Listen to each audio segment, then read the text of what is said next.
2 நாளாகமும் 2வது அதிகாரத்துல அப்படி என்ன இருக்குன்னு பார்க்கலாம் வாங்க.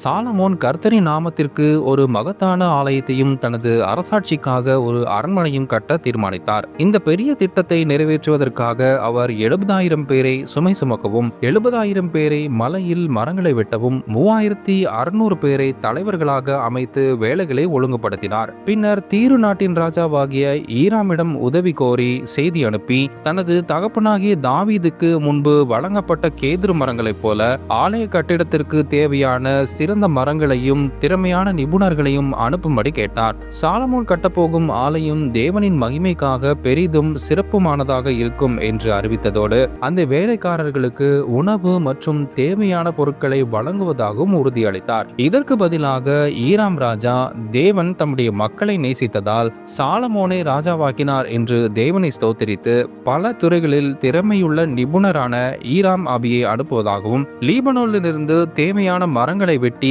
கடல் வழியாக யோப்பாவுக்கு கொண்டு வந்து அங்கிருந்து எருசலேமுக்கு அனுப்புவதாகவும் ஒப்புக்கொண்டார். மேலும் சாலமோன் இஸ்ரவேலில் இருந்த வேறு தேசத்தாரை வேலைகளுக்காக ஒழுங்குபடுத்தி ஆலய கட்டுமானம் முறையாகவும் பெரிய அளவிலும் நடைபெறும்படி செயல்பட்டார்.